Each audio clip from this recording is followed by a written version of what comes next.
What's up, everybody? Welcome back to Tastes Like Music. Jason, Joe, and Crams are here. Procol Harum week. We have ranked the 12 studio albums. If you haven't seen that video yet, make sure you go check it out. But as we do every week, we are now giving you our top 10 favorite songs by Procol Harum. And Cram is kicking us off. Yeah, all right. Top 10 Procol Harum songs. You guys didn't care for this one very much, or maybe just Joe didn't. I got Magdalene. I like the snare drum, marching band style. It's a pretty somber little tune with a really peaceful little piano part I like. Number 9, I've got Bringing Home the Bacon. I like that opening rhythm section. I think it's pretty hot. Love the organ coming in. It's a pretty simple little R&B groove rocker, but it's easy to sink into and seems like it would just rule live, especially when it gets into that big epic prog spot that kind of mixes in. I think it's really neat. Number 8, I've got Dead Man's Dream.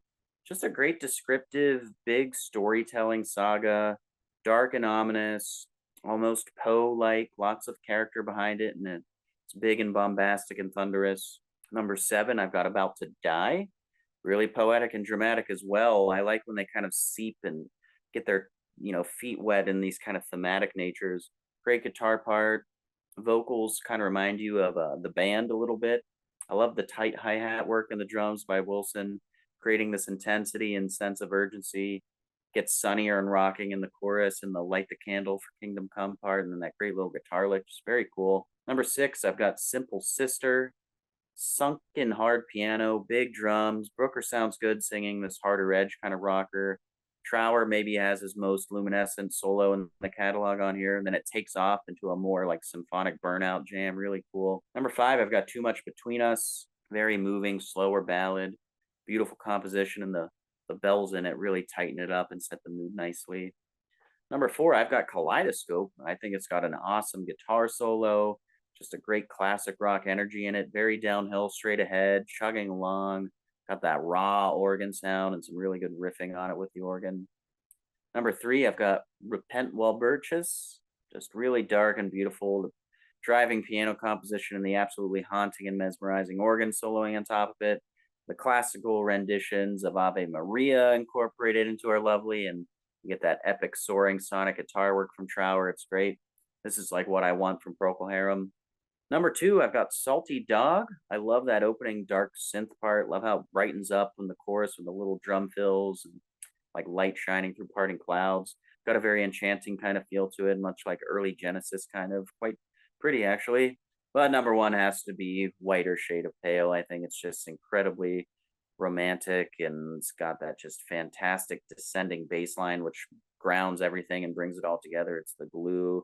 The organ is just fantastic, and I think it has low-key one of the best, I said that weird, one of the best fade outs of any song ever. Like he does the "That's Always On," and it just kind of beautifully drifts away, like, and you just want it to keep going, but it just leaves you wanting more in an actually pleasant way. So I don't think there was any doubt that was going to be my number 1.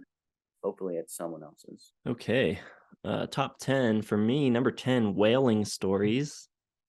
Pretty dark and heavy tune, especially that epic middle section, crunchy riff, ominous organ, Brooker just shouting. I think one of their most intense tunes. Very cool. Number 9, As Strong as Samson from Exotic Birds. They've got a pretty classic Procol Harum sound on this one. Fantastic organ solo, and those huge drum fills during that solo are awesome. Number 8, I've got Grand Hotel.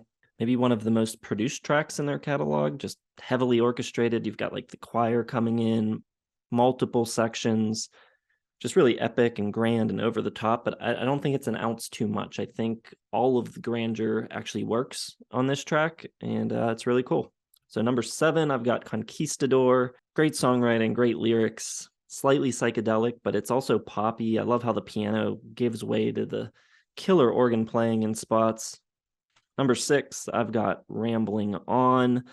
Another one where I really like the lyrics. Keith Reed, I think, pretty underrated lyricist. Trower is great on this track. He's panned hard left. Brooker's singing great too during the fade, which then fades back in. It's really cool that it's like a little fade out, which is nice. It works well. Number 5, I've got Fool's Gold from Ninth. I don't know, really tight, muscular, full band performance on this one. Get a little touch of mid-70s AOR creeping in. I feel like this is a song that could have been a hit, should have been a bigger hit. I'd love to hear this still on classic rock radio. I think it would slot in nicely against, whoever they're playing all the time. Number 4, I've got New Lamps for Old, kind of a slower ballad. Maybe feels a little bit like them taking another crack at writing a Whiter Shade of Pale Part 2. It's got a similar feel to it, but it's a killer song in its own right. I think Brooker crushes the vocal performance on it, one of his best vocals. Number 3, I've got She Wandered Through the Garden Fence, just melodically super catchy, and I love the switch from like the pop cadence in the verses to the more like R&B delivery in the chorus, and just great organ lines abound. Everything the organ's doing is amazing. Number 2, I've got Still There Will Be More. I absolutely love this song. This might be like my second favorite song that I've found throughout doing this channel. Next to Dream Gerard by Traffic, this is right up there. I think this song is amazing. I think it's a perfect blending of all of their many sides. I think it's, melodic, it's catchy, but it also rocks hard. There's great organ, there's a great guitar solo, the drumming's insane. I just love everything about it. But yeah, number 1 is Whiter Shade of Pale. Pretty much a perfect song. Borrowing its organ melody from Bach and pairing that with soulful vocals and this kind of washy, swirling sound of psychedelia. Just about as good as it gets. All right. Cool lists. Although I couldn't for $1 million recall what the heck Still There'll Be More sounds like. So I'll have to go back and listen to that one. For me, my top 10, number 10, For Licorice John. Spiritual, almost gospel-like, and those rising vocal lines. Chris Copping comes in and delivers a hell of an organ part. Got a great bass line from Alan Cartwright. You can barely hear it, but it's incredible. And just monster drums from BJ Wilson, which you can probably say about every single track on my list here.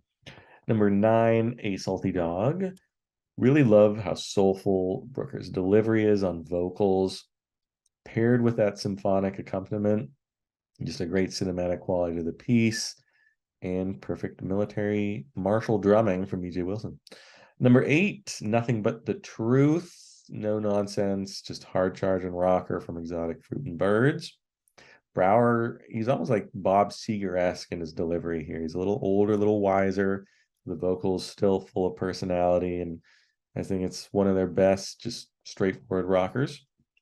Number 7, Simple Sister. I got Robin Trower here, just giving one of his finest performances in the band. Just excellent solos throughout. Killer rhythm section. Brooker's vocal delivery is bluesy and just perfect. I think he's a fantastic vocalist. Kramzer is insane. He's out of the room. He can't hear me. Number 6, Fires, Which Burn Brightly. Love the classically inspired arrangement here. Wilson is doing some really cool syncopation stuff with a kick drum in between.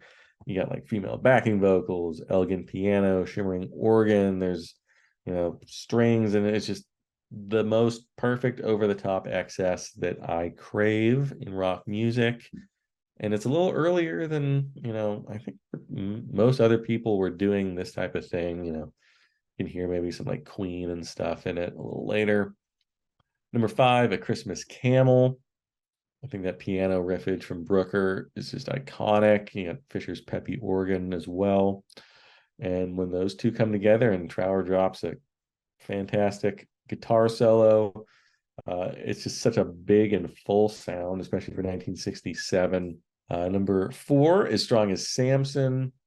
Another one where I think Brooker's vocal delivery, especially at the end of the chorus when he busts out basically this like little hymnal line at the end, is just, again, I can't see how you wouldn't think he's a great vocalist, especially, pre Get Back Together in the 90s. That doesn't count. When back in his glory days, just so much personality, so much bluesiness, but it just integrates so well.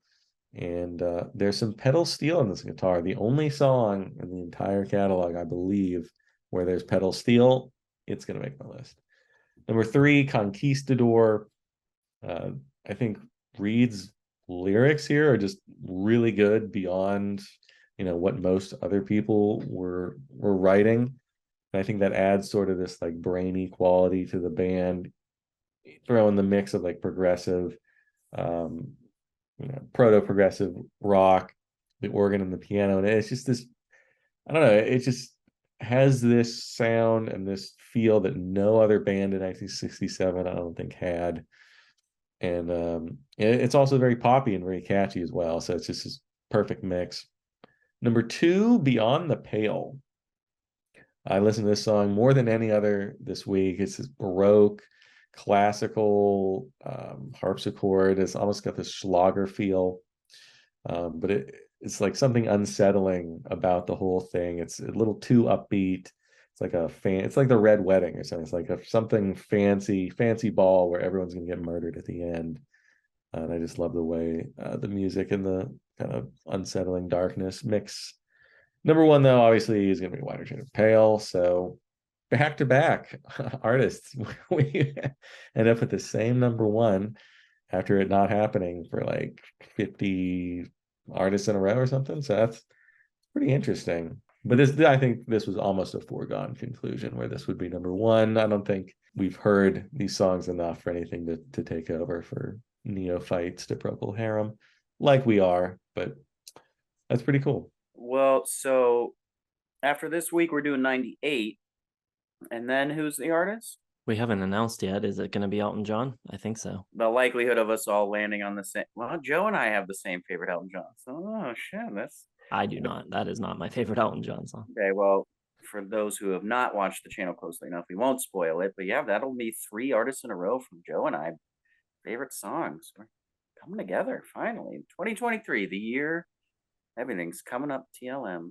All right, everyone. Let us know what your favorite Procol Harum songs are. Let us know what you think of our lists. Make sure you hit the like button, subscribe to the channel if you've not yet done so, hit the bell for notifications, and check the video description. Check back tomorrow for side 3. Thanks for watching. We'll see you in the next one.